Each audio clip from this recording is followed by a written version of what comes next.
97, 1, 1, and 1. I mean, you know,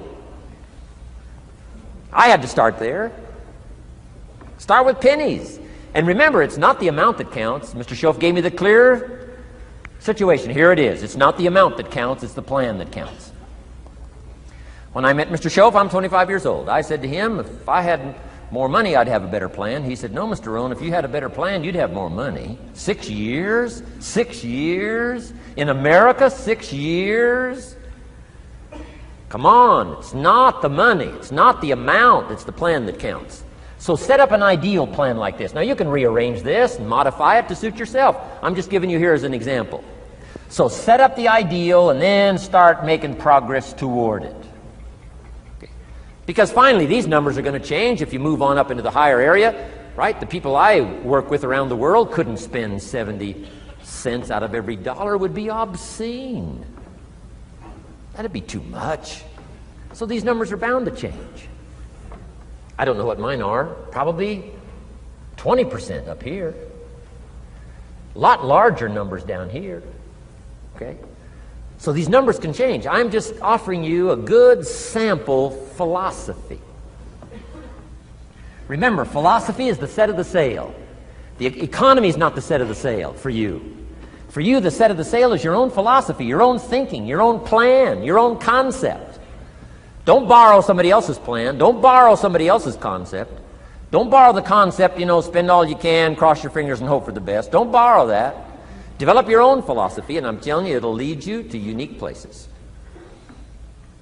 Now, the rest of a lot of this is on the cassette tapes, but let me just give you 2 or 3 more pieces of the scenario here. Then I want to talk about communications, and then we're going to wrap it up. Okay. Here's 2 or 3 more parts to financial independence. Number 1, keep strict accounts. This is the best of disciplines. Keep strict accounts.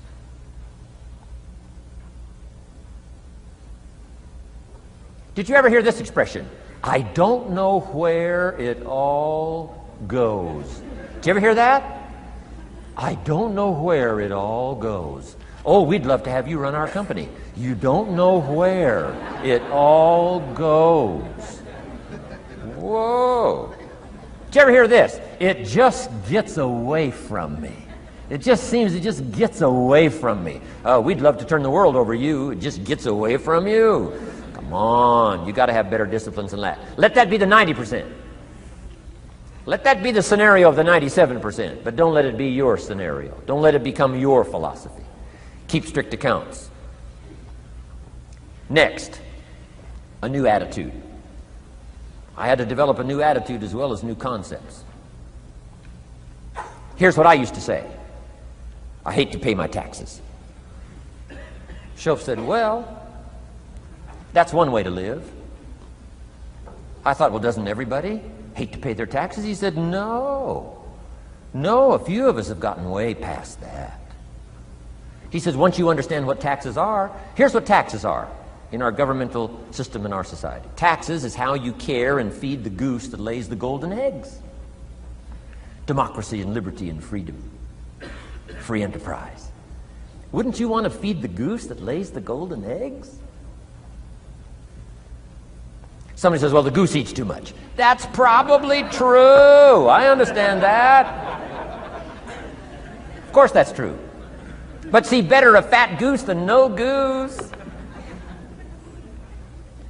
And here's the truth be known. We all eat too much. Let not one appetite accuse another. Of course the government needs to go on a diet. So do most of us. But hey, you still have to care and feed the goose that lays the golden eggs once you understand that that's what it's for. See, it is so important, the right attitude. Here's what I used to say. I hate to pay my bills. You open up the mails, nothing but these window envelopes, bills. I hate to pay my bills. Schoaf said, well, that's one way to live. I said, well, doesn't everybody hate to pay their bills? He said, no, some of us are way beyond that. I said, is it possible to love to pay your bills? He said, yes. Reduce your liabilities? Increase your assets? Wouldn't you love to do that? So start a whole new attitude here. Next time you pay $100 on an account, put a little note in there and say, with great delight, I send you this $100. I mean, they don't get many letters like that. Reduce my liabilities, increase my assets. My picture's changing. My picture's improving. I love to pay my bills. Keep the money in circulation. Pay my taxes. Feed the goose that lays the golden eggs. It's a matter of attitude. And here's the last on attitude. Everybody must pay. Of course, life is called opportunity, but life is called price. But we must all pay. We must all share. One of the classic stories of all time from ancient Bible script says, Jesus one day and his disciples were standing by the church treasury, synagogue treasury, watching people as they came by and put their offering in the treasury. That wouldn't be a bad idea. Jesus and his disciples standing by the treasury while everybody walks by. Jesus says, how much was that? How much was that? Interesting. And the story said some people came by, put in big amounts. Some people came by, put in modest amounts, average amounts. And the story says, then a little lady comes by and puts in 2 pennies in the treasury. Jesus says to his disciples, look at that. Look at that. His disciples said, 2 pennies, 2 pennies. What's 2 pennies? Jesus said, no, you don't understand. She gave more than everybody else. They said, 2 pennies is more than everybody else? He said, yes. Because I'm certain that her 2 pennies represented most of what she had. And if you give most of what you have, then you've given the most. Wow. What a lesson to learn. It's not the amount. It's what it represents of your life that counts. Now let me give you the wisdom of the scenario that did not occur. And this is the greatest of wisdom. And in my own particular, peculiar brilliance, I have the ability to record for you what was not recorded in the scenario of the story. Here's what did not occur, which may teach us one of the greatest of the wise things that was taught in this scenario. Here's what did not occur in the scenario. Jesus did not reach into the treasury and get this little lady's 2 pennies and run after her and say, here, little lady, my disciples and I have decided that you're so pitiful and you're so poor that we've decided to give you back your 2 pennies. I'm telling you, that did not occur. If it would have occurred, she would have been what? Insulted. She would have rightfully said, I know my 2 pennies aren't much, but it represented most of what I had. And would you insult me by not letting me contribute what I wanted to contribute, even if it's only 2 pennies? I'm telling you that did not occur. Here's part of the wisdom of the story that was not recorded. Jesus left her pennies in the treasury, meaning everybody has to pay, even if it's only pennies. That's the key. And whether you start with pennies or whether you start with dollars or whether you start with nothing, remember, part of the scenario is to spend, of course. Part of the scenario is to invest, and part of the scenario is to show a profit, and part of the scenario is to help take care of people who can't take care of themselves. If you'll set up your own philosophy, I'm not asking you to buy my philosophy. I'm not asking you to adopt my numbers. I'm only wanting to provoke you to think, for you to come up with a splendid economic philosophy that's got you up early and got you up late, has got you thinking and pondering ways to use your resources and turn it into the dreams you want for the future. And that's my little story on financial independence. Okay. Here's the next to the last subject, communication. How to affect other people with words. I've got just a little 4-point program here for you to consider. The whole expanded version now, 3 days, right? 3 days of all this is in that package that you're taking home. So this is called an abbreviated version of all the rest, this 1 day, video day. 4 steps to good communication. Here's number 1, first of all. Words can work miracles. That's why communication is so important. Words can work miracles. Words are powerful. Words are almost godlike. In fact, ancient script says the Word was God. God was the Word. Wow, words and God. I said to my Israeli audience last year, in the beginning, the story of creation is unique. It says, in the beginning, Jehovah God spoke and said what? Got some students here, I'm sure. In the beginning, Jehovah God spoke and said what? Let there be light. And what? There was light. Wow. Wow. It looks like words create light. Is that possible? I'm telling you it's possible. Humans can get pretty close. What if somebody can't possibly see how they could do well, how they could become successful, how they could transform their lives and their health, their future, and their finances, spiritually, and every other way?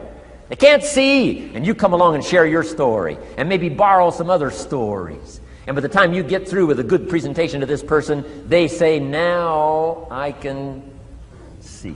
Before you got here, I was blind. I was in the dark. And while you were talking, some things dawned on me. Is it possible to create light with human intelligence, with words? And the answer is, of course, of course. Here's part of the spectacular opportunity as a human being. One person talking to another. It's got so much power, so much potential. A mother talking to a daughter, a father talking to a son, salesperson talking to a client. Nothing more magical and powerful, awe-inspiring than words have the ability to dramatically affect people's lives and futures. So become a good communicator. Let me give you some good keys to good communication. Here's number one: have something good to say. Communication starts with preparation. Getting ready to speak this year, getting ready to speak next year. Attend the classes, read the books. Have something good to say. Here's 4 good words to help you to have something good to say. 1 is interest. Develop a new interest in people and life and what's going on, economics and politics, religion, social structure, possibilities, opportunities. Develop a new interest. Here's the next word: fascination. Goes that step beyond interest. That's why kids learn so much that first 6 years. Fascination. Adults are walking on ants. Kids are saying, don't walk on these ants. I'm studying these ants. I'm looking at these ants. Kids are so fascinated. How come an ant can carry something bigger than he is? Wow. That's how come they learn so much. They're fascinated. And here's another little clue I've learned. Turn frustration into fascination if you can. You'll learn more. I've worked on this. I'm pretty good at it. Out in Los Angeles, I'm on the freeway. My airplane leaves in 45 minutes. The traffic is moving not 1 inch. I am now fascinated. I'm telling you. Now, it doesn't work every time. That's true, but every time it does work, I'm telling you, you'll come away with more. Learn to be fascinated instead of frustrated if you possibly can. Turn that little scenario on for yourself. Next is sensitivity. You got to understand, we use the phrase, where people are coming from, where they've been, what's going on. Sensitivity training is so important. People not like you, people that have got challenges and problems and difficulties, you got to do your best to be sensitive to other people, where they find themselves, the pit they might be in currently, what's going on. Be sensitive to that. Here's 2 of the greatest things said about Jesus. 1, it said he was touched. He was touched by where he found some people. He was touched by the misery he found some people in. He was touched. He was touched. And here's the other word. He was moved, it said. He was moved, touched and moved. If you really want to communicate well, you got to be touched and moved. Not just by your own drama of life, but by the drama you know is going on in other people's lives. Sensitivity. How does an adult 40 talk to a child who's 12? You got to be sensitive. Not just to your current situation. One of the best ways to identify with a child who's 12 and you're 40 is remember when you were 12. Go back, remember the scenario and let it hit you again, let it touch you again. I don't have any problems with 12-year-olds. I remember almost every day of being 12. 12's a unique year. 1, you're not 13. I mean, you know. If I heard it once, I heard it 100 times. Of course you can't go, you're not a teenager. Wow, Wow, I can't wait for this year to be finished. Remember. That's part of sensitivity. Remember. Apostle. One who became an apostle, leader of the Christians, was once Saul from Tarsus, hater and killer of the Christians. After he was converted, became a leader, became Paul apostle, revered. Why was he so effective in his language, in his ability to touch people with his words and with his presence? If you read part of the scenario of his history, he gave an account of his own life and said, here's why I think I'm so effective. I remember the pit I came from. Sure, they call me apostle, but I used to kill these Christians, and I never forget that. If I want to get in touch with other people's difficulty, I got to remember my own difficulty. Let it hurt again. That's what makes a good performance. A good actor, a good actress. The emotion close to the surface from the remembrance of things past. And then well-chosen words delivered with emotion. Powerful. The last word is knowledge. You just got to go through exercises like this. Take the notes. Work hard. Roll up your sleeves. Go to work. Gather the knowledge in journals. Gather the knowledge in notebooks. Gather the knowledge in a library and cassettes and videos and every other means. Gather knowledge. Don't be lazy in learning. A major part of communication is preparation. Now here's the next part of good communication. Say it well. One is having something good to say. Number two is saying it well. Let me give you a quick list on saying it well. Number one, sincerity. Best place to start if you want to communicate well is let your sincerity show. Next is repetition, the mother of skill. I've been at this 33 years. Somebody says, well, you give a pretty good seminar. I should. 33 years? 33 years. Repetition. Next, brevity. Sometimes you don't need many words if you're totally sincere, I'm telling you. Jesus' presentation in gathering up his team called disciples was fairly short. He just walked around the countryside, took a look at somebody and said, you follow me. That's brief. I mean, that's short. Now, why could he get by with such few words? And this takes care of a lot that I've tried to share with you today called personal development. Here's why I think Jesus could get by with such few words. For all that he was, that he didn't have to say. Take that scenario home. For all that I am, that I don't have to say. Just a few words could be dynamic in affecting someone else's life. A child, a business colleague, a sales client. Next, vocabulary. Got to work on your vocabulary. Some of my friends took a survey among prisoners working on some rehabilitation program. They weren't particularly looking for this, but here's what they found. There's definitely a relationship between vocabulary and behavior. And here's what they found out. The more limited the vocabulary, the more tendency to poor behavior. And when you think about it for a while, it makes sense. Words are a way of seeing. And if you don't have a good vocabulary, you can't see very well. Can you imagine the mistakes in judgment when you can't see very well? Next, words are a way of expressing what's going on in your head, what's going on in your heart. What if you can't see well and you can't express well? You can imagine the tragic scenario of 5 years of that, 10 years of that, 20 years of that showing no improvement. Behavior now becomes a major problem. And that person's world gets smaller and smaller and smaller. Why? They can't see and they can't express. And finally, they don't need much bigger place than a 10 by 12 cell. Their world is so small anyway, don't need much bigger place. I'm asking you to stretch your vocabulary. I used to put words up on a 3 by 5 card. I drove a lot back in those days, but at the end of the day, I'd mastered 2 or 3 words. My oldest daughter, Linda, with my grandkids, starts the day with what's called the word for the day. She writes it on a chalkboard, the word for the day. And the kids memorize that word and the meaning of the word. And every once in a while during the day, she'll say, what's the word for the day? The last day I was there, the word was superficial. Natalie's 4, Nathaniel's 5. And several times during that day, Linda, my daughter, would say, "What's the word for the day?" Natalie would say, "Superficial." And she would say, "Nathaniel, what does that mean?" "On the surface." Several times during the day. What's the word for the day? Superficial. What does it mean? On the surface. If you were to ask my grandkids, the last time Grandpa was here, what was the word for the day? I'll bet you they'd probably know. Superficial.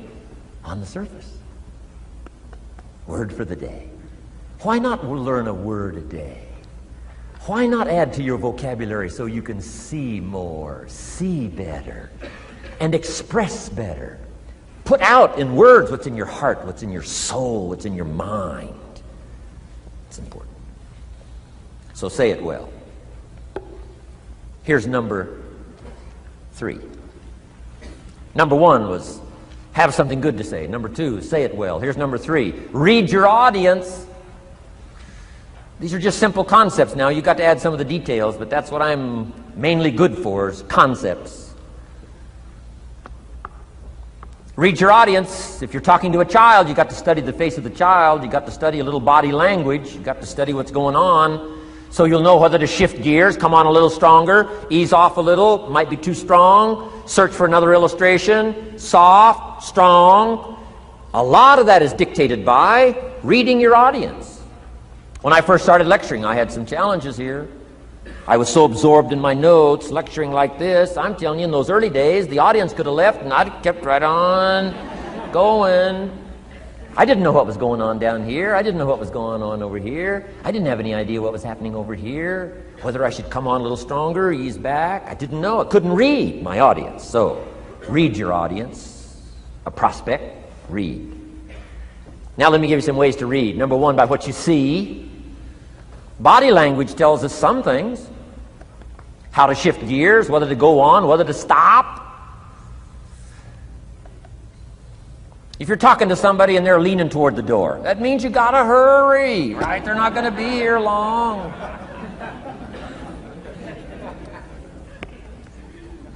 Body language. Guy's got his arms folded, chin tucked down. You got your work cut out for you. You're gonna have to reach deep in your bag. Find some extraordinary stories. This one's not gonna be easy. What tells you that? Reading what you see. Here's the next one. Read what you hear. You've got to read a child's impatience. Kids don't mind telling you whether they're bored or impatient. Kids' attention span is short. Doesn't last long. You've got to get it said. You start talking to a child, 30 seconds they say, "How long is this going to take?" Whoa. Read. Listen. Listen for the response. Now you'll know whether to shift gears, change your language, find a new illustration, soften, stronger. Read your audience. Read what you see, read what you hear. And here's one of the most important. Read what you feel.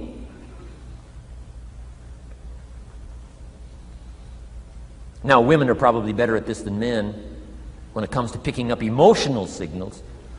Men, they can see, and men, they can hear, but it takes a little training for a man to pick up those emotional signals that are so important so you don't say the wrong stuff.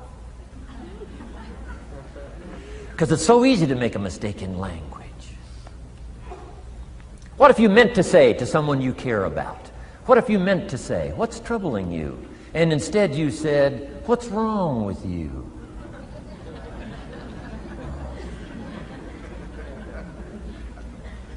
Communication.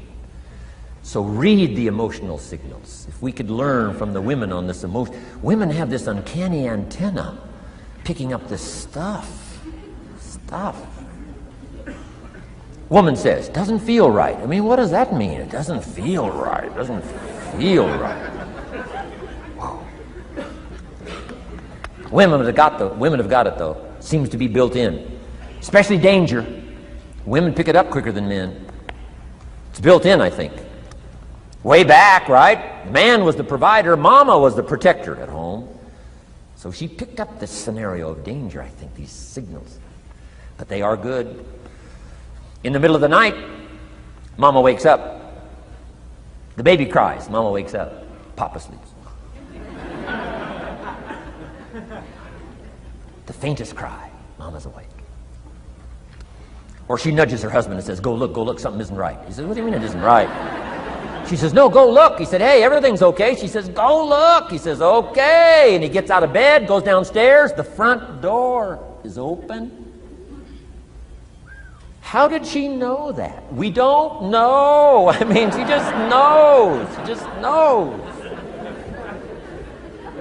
But I'm telling you, it's so valuable in communication to be able to pick up the emotional signals as well as what you see and as well as what you hear. It's so important. But women are good. Ancient scenario says this: there are shepherds and there are sheep and there are wolves. What a good life scenario. But it doesn't stop there.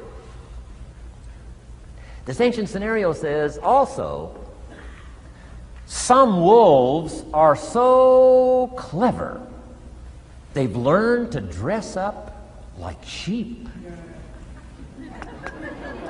Now you got to have a woman. Got to have a woman.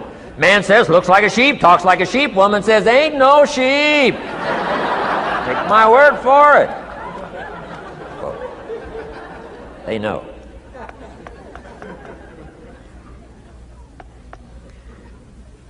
Read. Pick up the signals.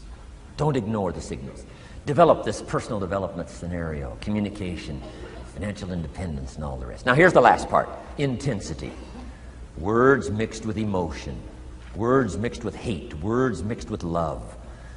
Words mixed with faith. Words mixed with courage. That's what's powerful. Words have a certain effect, but words loaded with emotion have an incredible effect. If I had a little straight pin, a guy buys a shirt, it's got all these little pins in it. I take out all these pins. If I took one of those little straight pins and I threw it at you, and let's say it reached you and hit you in the face or hit you in the hand, you'd feel it. This little straight pin, you'd feel it. That means I got you with my words. But what if I took that little straight pin and wired it to the end of an iron bar, about that long? See, I could drive that pin through your heart. The pin is the words, the iron bar is the emotions. The emotions. Here's the best I could share with you. Put more of you into what you say. Don't be casual in language. Don't be casual in words. Casualness leads to casualties on the freeway and in communication. Don't be lazy in learning good communication. And put more of you. Now here's the last thought. The emotions must be measured. It can't be too much for the occasion if it's not called for. In leadership we teach, don't shoot a cannon at a rabbit. It's effective, but you've got no more rabbit.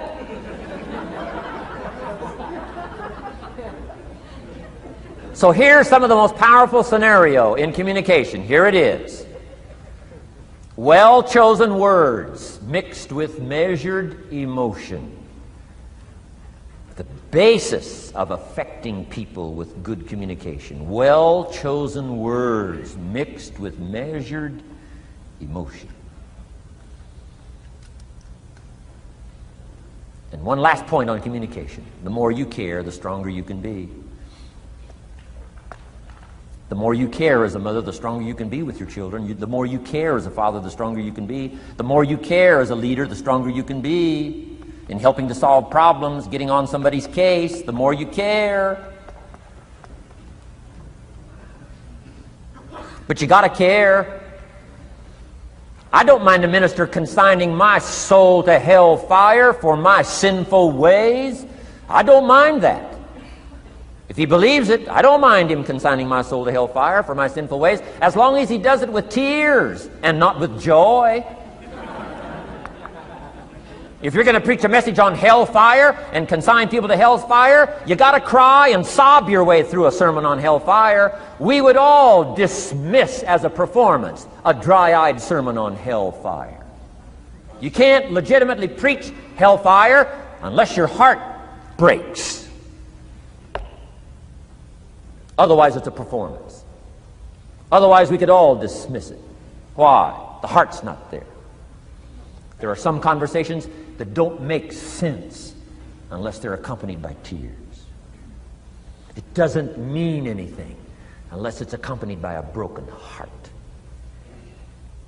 Learn measured emotions. Remember, draw from well-chosen words, expanded vocabulary. Be interested and fascinated. Pull all this together. I'm telling you, your ability to touch other people will grow day by day, week by week, month by month, year by year. Here's my last subject. It comes in two parts. First is the negative part. And I got just a couple of tips for you on negative. There wouldn't be positive without negative. It's part of the life scenario. Ancient script says it best. There's a time to laugh. And once you've learned to laugh, just keep on laughing. No. Just get another positive book. No. There's a time to laugh, what? And a time to cry. And you've got to become so sophisticated and so well educated that you don't laugh when it's time to cry. And you've also got to learn to cry well. How are you going to identify with some people if you don't cry with them?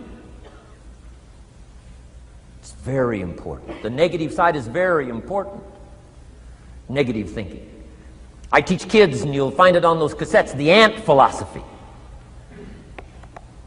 Let me just give you the quick scenario on the ant philosophy. Number one, ants never quit. What a good philosophy. If they're going somewhere, you stop them, guess what? They'll look for another way. How long will they look? Till they find it, or till they die. What a great philosophy. But here's number two. I can't give them all to you, but here's number two. Ants think winter all summer. You've at least got to be that bright. You can't think summer all summer. You got to do some winter thinking in the summer. You say, well, the sky is blue, the clouds are fleecy. You can't be faked out by that. Ancient story says, don't build your house on the sand in the summer. Why would we be cautioned not to build our house on the sand in the summer? Because it's easy to get faked out. So what should you do during the summer? Think winter. Think storm. That'll drive you to find a rock in the summer when the sky is blue. Key, negative is normal. You got to handle it. You can't dismiss it. It's part of the life scenario, like your white corpuscles we talked about earlier. So don't ignore it. Let it be part of the scenario. Here's the key. Learn to master it. Negative is not to be ignored. It's to be mastered. It makes us better than we are to wrestle with it. It makes us better than we are to be alerted to tyranny that moves into Kuwait, or ignorance that moves into your life, or procrastination that moves in and robs you of your fortune, or poor health that's going to be the legacy of those who neglect their health disciplines. You got to do battle with the enemies on the outside and on the inside. So learn how to handle the negative. And now here's the last, called the positive. Let me give you the day that turns your life around, as quickly as I can. I got 4 parts to the day that turns your life around, and then we're finished for the day. Number 1, disgust. Disgust. Disgust is a negative emotion, but it can have a very positive, powerful effect. Disgust says, I've had it. What an important day that could be. I've had it. Wow. I met a beautiful, powerful, accomplished executive lady in New York. The company invited me to come in. This lady was a vice president, extraordinary lady. I got to know her, and I found out her story. I said, how did you get here? Big income. And she never went to college, never went to university. I said, how did you get here? Executive, powerful, income. She said, well, let me tell you part of the scenario. She said, when I was a young mother a few years ago, she said, one day I asked my husband for $10. And he said, what for?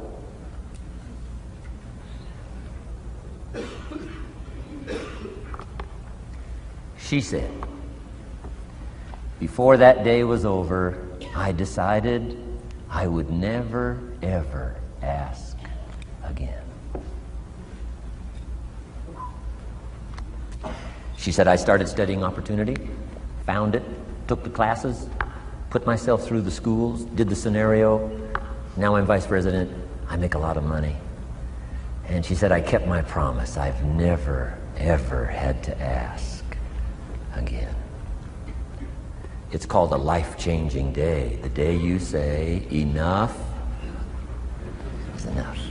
Now, if you can add an act to your disgust, it helps. A man takes a shotgun to his car, blows out every window, destroys every tire, puts 100 rounds in it, and says, I've driven this embarrassing thing for the last time. And then he saves it. He saves it. And later when somebody says, how did you become rich and powerful? He says, let me show you this car. One day I'd had it up to here, I blew it to smithereens. Enough is enough. Powerful. Here's the last three. Next is decision. Decision making is a life-changing day. If you went home today and in the next few days cleaned up a list of decisions, it could furnish enough inspiration for the next 5 years, 10 years. What an inspiring day, the day you can bring yourself to decide. And here's the third one, desire, wanting too bad enough. Who knows the mystery of that? We don't know. But here's something I do know. Sometimes desire waits for a trigger, waits for something to happen. Who knows what the happening may be? A song, the lyrics, a movie, the dialogue, a seminar, a sermon, a book, an experience, confrontation with an enemy, a conversation with a friend who finally levels with you. Whatever the experience it is, it's so valuable. And here's my best advice. Welcome all experiences. You never know which one is going to turn everything on. Don't put up the walls. The same wall that keeps out disappointment keeps out happiness. Take down the walls. Go for the experience. Let it teach you. And here's the last one. Resolve. Resolve says I will. Two of the most powerful words in the language. Benjamin Disraeli said, nothing can resist a human will that will stake its existence on its purpose. Shortly put, I'll do it or die. Best definition of resolve I got from a little junior high girl, Foster City, California. I'm going through some words one day. I got to this one and I asked the kids, who can tell me what resolve means? Some didn't know, some tried. Interesting. The last one was the best. Little girl about 3 rows back, she said, I think I know, Mr. Rohn. I said, what? She said, I think resolve means promising yourself you will never give up. I said, that's the best I've ever heard. She's probably giving seminars somewhere today, right? I mean, that's the best I've heard. I asked the kids, how long should a baby try to learn how to walk? How long would you give your average baby? Before you say, hey, enough's enough. No. Any mother in the world would say, you're crazy. My baby is going to keep trying what? Until. What a magic word. I want you to write it down. Until. Promise yourself you'll read the books until your skills change. You'll go to seminars until you get a handle on it. You'll listen to it until it makes sense. You'll go for it until you understand it. You'll practice it until you develop the skill. Never give up until. However long that is, step by step, piece by piece, book by book, word by word, apple by apple, walk around the block, go for it. Don't miss the chance to grow and resolve that you'll pay the price until you learn, change, grow, become. Then you'll discover some of life's best treasures when you pay that price. Now here's my last word to you. As leaders in the community, I'm sure you are. Parents, the greatest challenge of leadership is parenting. Whether you're in sales or management, wherever I've found you today, I want to give you, from my heart to you, what I wished you would do from this seminar today. And if I've inspired you to do this, part here, among all the other things I've talked about, I would have considered it worthwhile to leave my family, fly away from my home, drop down into Fort Worth, Dallas, and spend one of my very precious days with you. If I can accomplish this, it'll all be worthwhile. It comes in two parts, and here it is. One, learn to help people with their lives, not just their jobs. Learn to help people with their lives, not just their skills on the job. Touch people with a book, touch people with a poem, touch people with some words. Don't fail to say something that could be meaningful. Help people with their lives, help them set their goals. Help them with their dreams, help them with the future, help them with errors, help them with mistakes. Help people. Help your kids not just get along, not just hang in there, not just try to hold the family together. Try to build lives with communication, build lives with setting goals. Help your kids with their lives, not just their homework, their lives. And here's my last one for you personally, because I'm probably one of the best examples of this standing before you in this auditorium today. Here it is. Ancient script says, if you work on your gifts, they will make room for you. If you work on your gifts, they will make room for you. Wow. Look where my gifts have brought me today, to this room. A chance to invest in this many lives.